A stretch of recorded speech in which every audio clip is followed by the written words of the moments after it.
first rogue droid flung itself out of the craft, quickly followed by the second. Lister checked his bazookoid, patted the belts of spare shells secreted about his flight suit, and threw himself out into the warm night air. 50 feet above the colony's plexiglass dome, he fired off the first of the bazookoid mortars. The shell ripped into the dome and shattered the structure. In a muffled thud, the roof buckled, then sagged as its support struts gave way, and to the accompaniment of a comical creaking noise, finally fell in on itself. One by one, the droids dropped into the heart of the penal colony. Lister made a perfect landing, as he'd done so many times before on the artificial reality simulator. But to his horror, when he twisted right to unclip his parachute, he saw a battalion of Albarogs jogging down the hallway towards him. Almost in slow motion, they raised their laser harpoons and fired at his defenseless body. Legs, lefty and righty, skidded in from nowhere and formed a solid droid wall in front of him. The laser harpoons impacted on their bodies and exploded in a series of harmless flares. He scrambled out of his parachute, and the 3 droids chaperoned him to the cover of an indented hatchway. Lister peered down the hallway. The Gelts were recharging their harpoons from a wall charger. He looked at his watch. The virus should have hit by now. The laser harpoon should have been redundant. They weren't supposed to get a chance to recharge them. A harpoon bolt bansheed into the wall just above Lister's head. "What are you doing, guys?" he sang quietly to himself. "Why's there still electricity?" The Dolochimp began his downward stroke to sever the Oblivion virus from its modem. Then something persuaded the Dolochimp not to. It was Crichton. Well, Crichton's leg, to be precise, which boomeranged through the air and caught him on the right side of his airless snout. The Dolochimp arced sideways and plummeted onto the hard desert road in a cringe of broken bones. 0 seconds. The Oblivion virus entered the main supply and rocketed down the highway, destroying the electric charge as it went. 3 nanoseconds after it was released, it hit Siberia. It breached all its defences, and 5 nanoseconds after that, all power to the penal colony had been extinguished. Then the Oblivion virus made its final slay. It bore down into the core of the asteroid and knocked out the artificial gravity generator. Its mission completed, and all electricity on Latomi 5 disarmed, the virus sizzled and sparked and finally burnt itself out. The Dolochimp lay on the floor, mewling quietly to himself. He raised his one good arm, pointed at Crichton. "Kill him!" Kochanski stood up in the back of the terror buggy. "Hey, look!" A pair of sand goggles had lifted up off the seat of the vehicle and were floating in the air. Rimmer's eyebrows dipped in fear, like 2 braking cars in a head-on collision. "We're losing gravity." His body lifted out of his seat, and he started to float through the open roof of the transporter. Crichton managed to grab hold of his ankle. "Relax, sir. I've got you.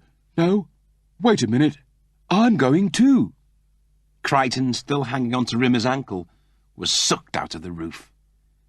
Kochanski fell across the truck, which was somehow defying gravity, and threw herself at Crichton's disappearing foot. She held on to his ankle until she, too, started to float skywards. As her feet passed the roof support rail, she took both her insteps under the rail. The chain of bodies shuddered to an uneasy halt. "Good plan. Great plan," Rimmer whined from the top. "Knock out all the electricity on the asteroid, including the artificial gravity generator. We could win things for a plan this good. The General Custer Forward-Thinking Award for starters." "I can't hold on," Kochanski moaned. The 2 Dolochimp soldiers hugged the telegraph pole, uncertain what to do. Finally, the one near the vehicle hurled himself across the 15-foot gap between pole and transporter, and was just able to catch the wheel arch with his outstretched chimp arm and haul himself back into the truck. He clicked on his harpoon. Out! Get out of the transporter! Kochanski said, "Can we discuss this?" He beat her ankles with the butt of his rifle, and the chain of 3 took off out of the truck. The Dolochimp fired up the transporter, paused to pick up the captain and the second soldier, and took off down the road. Rimmer, Crichton and Kochanski gently arced a 360-degree loop. Grab hold of the telegraph wires, Crichton called from below, and the 3 of them scrambled to a perching position on top of the wire. They watched as the transporter accelerated down the highway, hit a hump in the middle of the road, and spiralled through the air before it caught the ridge of a hogback dune and exploded in a Rorschach ink test-shaped blue flame. Lister's rubber-soled flight boots squealed down the corridor as he pounded after Legs, Barder and Beethoven before he flung himself into a recess in the wall as a volley of flames scorched into an oxygeneration unit just above his head. He dipped onto his haunches and tried to catch his breath. He peered outright. The Siberian guards were advancing in and out of the power unit recesses. Oh, for a little help. He looked across at Saliva, who was busy trying to create a massive 6-inch spit bubble, his infectious giggle rocking his shoulders back and forth, while Headless was fumbling blindly with an ammo cartridge he was trying to insert into his bazookoid. Lister sighed. "Let me." Headless gave him a thumbs-up sign. "Guards on the left and guards on the right. Anybody got any bright ideas?" Headless animatedly nodded his neck. "You got an idea, Headless?" "Let's hear it." Headless pointed to the wall on the far side of the corridor. "You want to know what's in that direction? A wall." Headless held up his thumb again. "What's your plan? Run through the wall?" Headless gave a nod. Headless sank into the back of the recess and then catapulted himself across the corridor and towards the wall. Lister closed his eyes. There was a sound of smashing masonry. He looked up to see a haze of clearing smoke and a pile of broken bricks in front of a hole roughly the shape of Headless. Lister unhooked a second bazookoid from round his neck and, firing with both hands, dashed across the corridor and dived through the hole. He scrambled to his feet. A sea of headsetted skulls bobbled on the surface of a giant pink lake. Thousands upon thousands of heads, all prisoners of their own minds. Lister gawked at them. He was here. Siberia. Without warning, everything was pitched into blackness. A thick, impenetrable cloak of ruby darkness. The only sound was a slowly dying scale as the electrics whinnied to a halt. Lister smiled. The electrics were finally out. He felt his body suddenly leave the ground. He was floating. Then he hit something hard, travelling at speed, and lost consciousness. Groggily, he groped for his bazookoid and flicked on the night vision gun sights. He was drifting above the cyber lake, spiralling head over heels as he gently jostled for position with the cyber prisoners who had been pulled free of the lake and their headsets. Below, Gelf guards hung onto sandstone columns and screamed for help. Cooling balls of water, warm and sweet, bounced off his cheeks, blown up towards the chamber's dome by the last breaths of the oxygeneration blowers. He peered through his night sights and looked down at the large, empty basin on the ground below. Why had he never noticed it before? He'd never noticed it before because it hadn't been there before. This basin, this enormous dry dock, was what had held the cyber lake before the water had gone. But gone where? Where the hell could it go? He swiveled the night sight skyward. Above him was the cyber lake, 20, maybe 30 feet deep and directly above his head. His body, liberated from gravity and blown by the compressed air of the emptying oxygeneration unit, was sucked up into the waters. A deadly droplet of panic pipetted into him and began to spread its poison. He was drowning, and there was no way out. He started to hyperventilate. The thought of drowning had terrified him since childhood, when he'd fallen into the local canal. Now, apart from being eaten alive by rats and gonad grilling, it was his least favourite way of bidding the long so long. He had to find something solid, something he could use as a springboard to power back out of the lake and back into what was left of the oxygen. He gazed around. There was nothing. And all the time he was being pulled deeper and deeper up into the Cyber Lake's pink waters. 30 seconds passed. 35. A ball started to grow in his lungs, a red hot ball, like a flaming coal inside of him. His chest wanted to explode. Then he saw him, struggling past the renegade droid, holding on to the droid's arm and using it as a springboard to push past him. Then he was floating in front of him, looking at him. His other self, his doppelganger. He'd found him.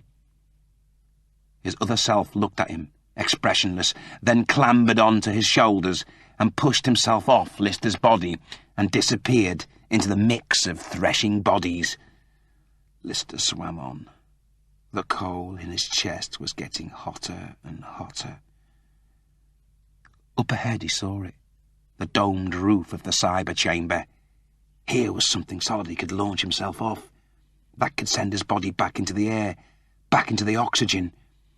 He flipped his body over and splayed his legs frog-like on the ceiling and pushed. Down he went toward the surface, towards the oxygen. 10 feet, 12 feet, 14 feet, 16. He was going to do it. He could see the light. He could see the air. 19 feet. He opened his mouth, ready to suck in an entire continent of air, when something happened that neutered his soul. 4 inches from the surface, he started to go up. 4 lousy inches. Now what? Another go? He didn't have the time. Maybe 10 seconds. 10 seconds before he blacked out. 10 seconds to do something. What was that word that Crichton used to use? That special way of thinking. When you thought about the problem in a new way, turned it upside down, and took a look at it from there. 6 seconds. Lack of oxygen had fogged his mind. The word. What was the word? It didn't matter. He should do that word anyway. Whatever it was. Lateral thinking, that was the word. Think laterally. Okay, that's what he'd do. A head voice started to talk to him. What do you need to survive? Oxygen. Where is the oxygen? On the surface. So what's the problem? Can't reach. So what's your only alternative then? Too tired. Think laterally. Find another source of oxygen somewhere else. Good. Somewhere I can reach. You're cooking with gas. Where? Where's the only place you can reach? The roof. Break the roof. The water will be sucked out through the hole, and the remaining oxygen will be able to float up to me. Lister sank to the bottom of the cyber lake and examined the surface of the ceiling. A filigree of cracks patterned its surface. He brought his heel down hard on a cracked plate. Slowly, water started to seep out of the cracks, as if it was being sucked out by a hugely powerful vacuum. He leapt again, this time bringing both heels down onto the plastic plate. The plate smashed, and water started to disappear through the hole and into the night sky outside. The leg started to empty, but his lungs had nothing left to give. Not even the few seconds it took for the cyber lake to flood up into the asteroid's night sky. He blacked out. He saw faces, he heard voices, and then they faded away, and there was nothing. Just a peace and tranquility that he had never experienced before. And Lister knew more surely than he'd ever known anything in his life that he was about to die. He made a noise, like a small child deprived of a favourite toy. a two-syllable moan of disappointment. Then he died. Kochanski perched on the wires of the telegraph pole and hung onto the insulated rubber cables as her eyes scanned the sky for signs of starbug. For the past 36 years, she and Lister had lived as man and wife, in a reality where time ran backwards. They'd brought down two fine children together, Midge and Yelksib. She'd thought about them often. They'd steered them through the anxieties of a backwards adolescence, a most confusing time where pus hurled itself off mirrors into their faces, and they'd watched entranced as their children grew smaller, until finally they'd become tiny babies and returned to Kochanski's womb. 30-odd years they'd lived like that. 30 years of reverse living, and at the time, Kochanski had been grateful. After all, they'd both been killed in reality, and transporting them to a backwards universe was the only way to bring them back to life. But when they had rendezvoused at Niagara Falls on Lister's 24th birthday, and Crichton and the gang had met them, she'd believed, at last, the two of them could settle down and have a normal life together. She'd always pictured some kind of desert moon, which they'd be able to irrigate, and some kind of farm and a family. Maybe they'd be able to ransack a biolab on a derelict starship they'd come across and slowly start to rebuild the human race. A normal life. That's all she wanted. Out of the dawn sky a small green craft appeared, flying low over a series of dunes. The three figures on the telegraph wire started to shout and wave. Kochanski's mouth wrinkled into a smile of relief. At last they'd be able to get out of here and start searching for Lister. Who cared about his other self? Not her, not anymore. Not if it meant endangering everyone's life. Now the cat was here, they'd be able to hover above the computer and insert the antidote disc and dispatch the healer virus into the system and resurrect the artificial gravity generator. That'd be the first thing they'd do. Return gravity to Latomi 5. Then they'd find Lister. His eyelids blinked open, and he stared into the eyes of the perpetrator. He knew those eyes. He'd seen them before. Suddenly the eyes were gone, and then he felt a pair of lips fix themselves to his, and fingers pinch his nose, and air was hurled into his lungs. An arc of water jetted out of him. He sat upright, hunched and wheezing, unable to talk. The exact same face as his own grinned back at him. "I saved your life." "You know why?" Lister shook his head. "A guy as handsome as you gotta be kidding." He laughed again. "Who the hell are you?" "I'm an alternative version of you. We screwed up in the Navicalcs when we were traversing the Omnizone and wound up in your dimension." "How'd you know how to find me?"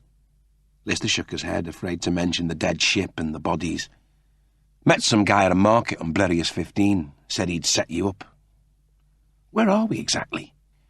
"The roof gave way about 50 seconds after you blacked out." Lister looked down.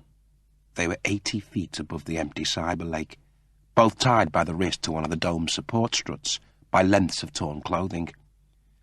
"How do you suppose we get out of here?" The answer was almost immediate. There was a spasm of light as the electrics fizzed back on. "The electrics are back on." "That means gravity will be back on." The sentence was never completed. Instead, both Listers started to fall, before they both came to an arm-jarring halt as they reached the end of their cloth tethers. Lister started to haul himself up the cloth rope when gravity finally reached the cyber water in the domed roof, and it began to flood over them in a torrential downpour. The rope sheared in two, and once more both Listers started to fall towards the ground. As he tumbled, Lister gazed through the sheets of falling water as bodies hit the ground in a variety of bloody squishes.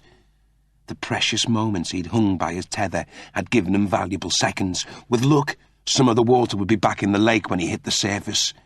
Only one question remained. Would there be enough to cushion his fall? Both Listers hit the cyber lake feet first and plunged through its pink waters towards the bottom. All too soon, he felt the ground break beneath him, and his left foot twisted savagely. His scream was translated to the surface in a school of bubbles. Several seconds later, his head broke the surface and limped to the shore's edge. His other self rummaged through a drowned cyber guard, removed his laser harpoon, and started for the exit. Lister hobbled after him. "Hey, slow down, man. I've buttered me ankle." They rounded a corner as a dazed rogue droid wandered towards them carrying a stolen laser harpoon. "We've got to get a weapon for me somehow. If we get separated, I'm finished." His other self nodded and unloaded his harpoon into the surprised droid, who buckled and fell to the floor. Lister's other self stopped and tossed him the droid's harpoon. "No sooner said than done. Oh, master." "You killed him." "You told me to kill him." "What?" "He was running towards us and you said you needed the weapon. Anyone would have presumed you meant kill him." "No, they wouldn't. We haven't got time for this." They raced down the corridor and arrived at a set of crossroads. Lister pointed. "This is the way I came in." His other self shook his head. "Look, man, don't tell me which way it is. I've been stuck inside of this stinking hole for 4 months." He took a right turn and started running down the corridor. Lister paused. Behind him he heard the sound of running guards. He began to follow his other self, although he was sure it was wrong. They crossed 2 intersections and took another right before his other self opened a door on the arc of a bend and vanished inside. As soon as he entered the room, it was immediately obvious where they were. Sickbay. "Is this for me ankle? I'm okay." His other self shot off the lock on the medical supply cupboard and grabbed a bottle of medicinal alcohol. He gulped down 2 big ones. 4 months sober. Always vowed it'd be the first thing I'd do. Lister was dumbfounded. "We came here so you could get a drink." His other self drained the bottle. "Aren't I naughty, eh? How can you ever forgive me?" Suddenly, there was the noise of guards searching the room next door. Lister held up his hand. "For smeg's sake, shut up. They're next door." His other self slipped his laser harpoon under his left arm, the wrong way round, and grabbed Lister by the throat, then started to bang his head against the wall in rhythm to the words of his speech. "Do not tell me what to do, okay?" The door creaked open, and 2 guards stood in the shadow of the doorway holding harpoons. "Understand? Do not ever, and I mean ever."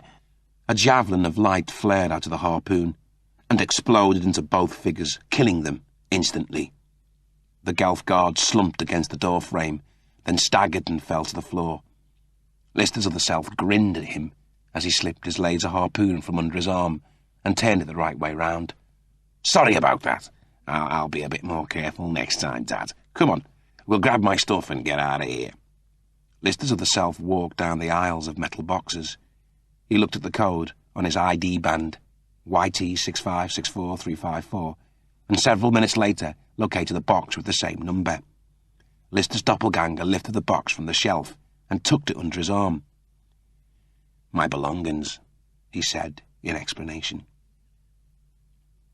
The door opened, and 2 identical heads peered into the car pound. Off to the left, Lister spotted a parked jeep with a swivel-mounted rocket launcher in the rear. Lister short-circuited the ignition system, and they screeched across the pound and out of the slide back doors through a haze of gunfire. His other self gunned the jeep out into the desert heat. For several minutes they hugged the perimeter fence, looking for an exit from the penal colony. He looked around the back of the vehicle. It was piled high with laser harpoons. They were all loaded and fully charged. "You know how to fire a rocket launcher?" his other self screamed from the front. Lister shook his head. "Well, now's a pretty good time to learn." He indicated a group of 30 Siberian guards running towards them. "They're not armed." Lister's other self brought the jeep skidding to a halt alongside the battalion of cyber guards. "Are you guys not armed?" The guards grouped together and backed off slightly. Lister stood up. What the hell are you doing? Lister's other self swivelled round and scooped up a handful of harpoons and tossed them to the guards. Are you out of your mind? Well, if we're armed and they're not, his other self grinned, that's not really fair. Now we're a little more evenly matched. The jeep took off in a swirl of dust, pursued by a hail of harpoon fire. Lister dived to the floor as one screamed over his head. You are out of your mind. Hey, instead of getting crabby with me, I suggest you work out how to fire that rocket launcher. Lister watched as the jeep accelerated out of the cyber guard's range of fire. You certifiable? We came within about 2 feet of being flesh paint. Learn how to work the rocket launcher. There's no need, we're out of range. The jeep arced round in a semicircle. No, we're not, because we're going back. Lister stood there smiling, refusing to accept what he had just heard. We're nearly there, his other self taunted. Heading right for the middle of them.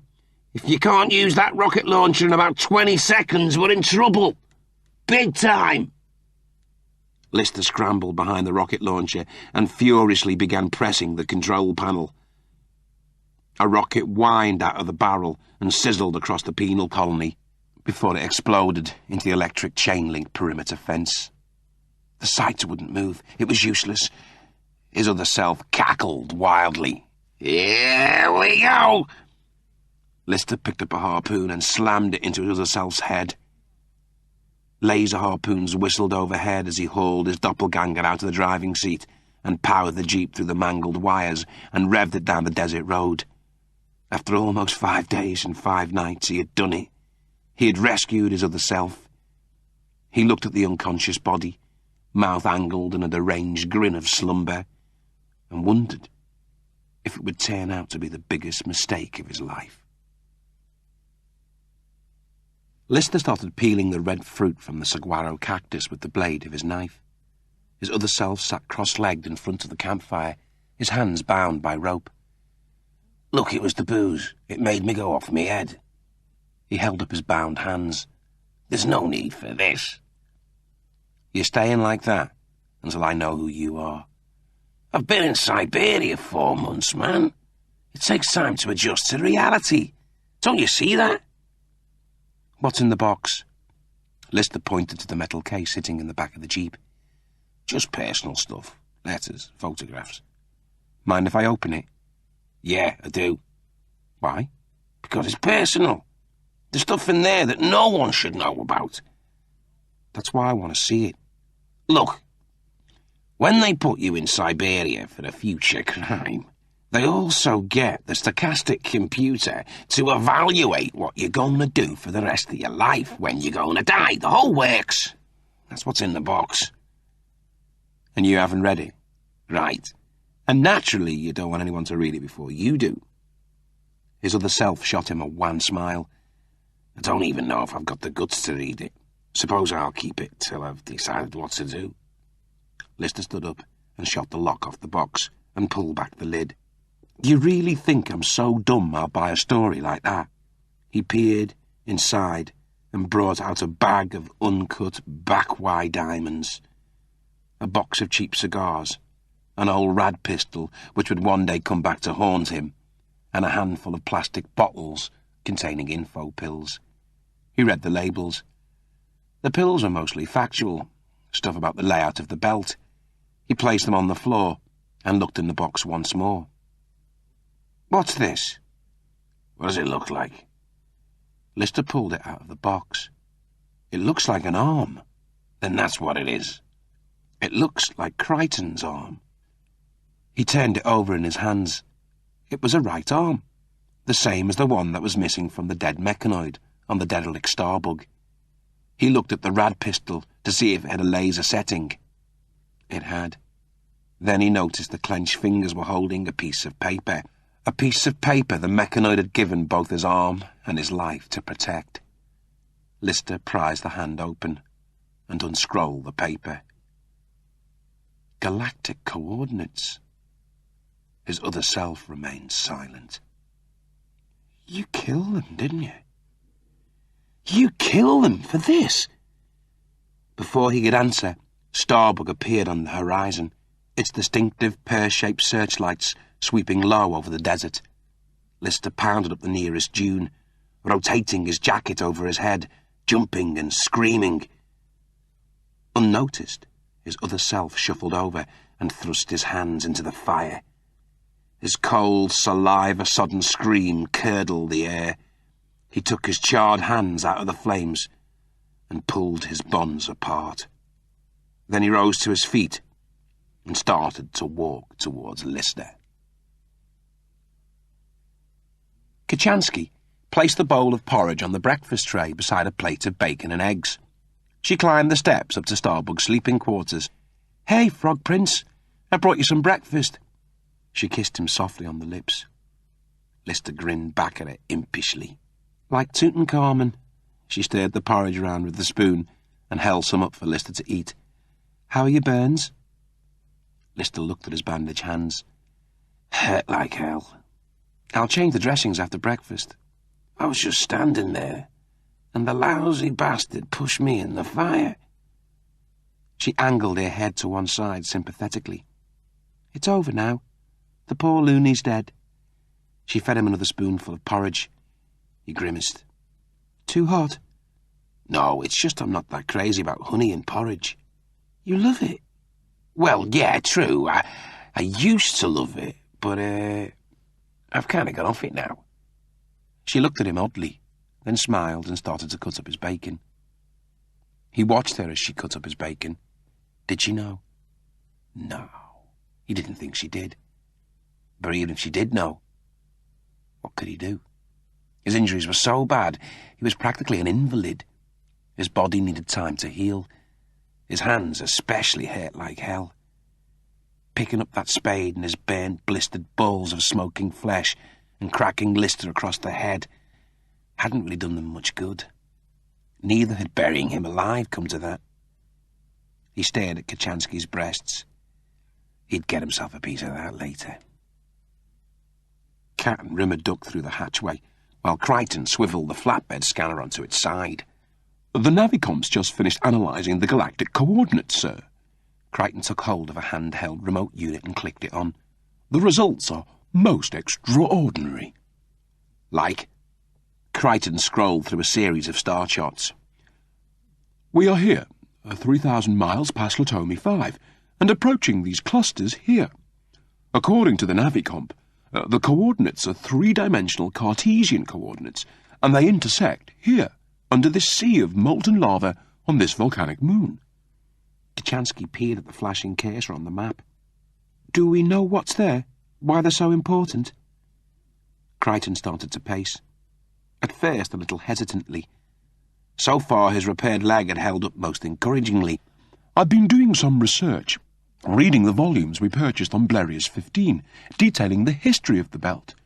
I believe these coordinates mark the spot of a derelict starship called the Mayflower, a 2-million-ton space freighter that brought the Gelfs to the asteroid belt before it was forced to crash land.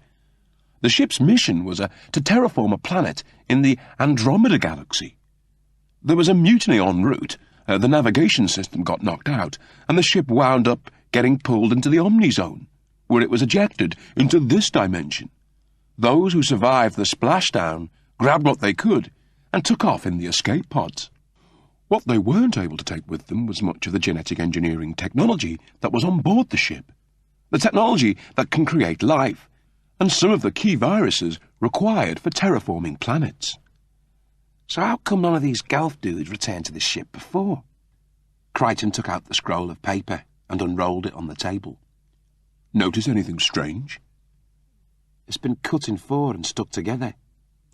"I believe the coordinates were split 4 ways by the 4 main Gelf species on board.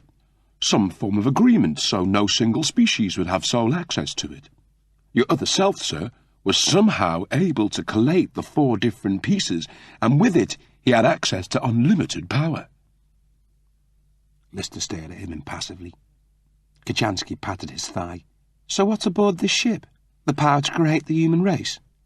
"They have the genome for all living things. The map, base by base, of all the DNA sequences of all potential life." Rimmer whistled. The genome of all known DNA? Or to use its acronym, G.O.D. God. But when we left Earth, the World Council wouldn't let that out of its sight. They must have considered the ship's mission outweighed those insecurities. But why would he want this, Bud? Access to G.O.D. would make him God. He'd be able to rewrite his own genetic code, make himself immortal. He'd be able to use the technology to trade with the creatures of the belt. And if he could get hold of terraforming viruses, maybe even sell them inhabitable planets. What would that be worth? Lister gazed at Crichton. If what you say is true, then we should get this, what do you call it? Genome, sir. We should get this genome for ourselves. Crichton stared at him without smiling. I agree, sir.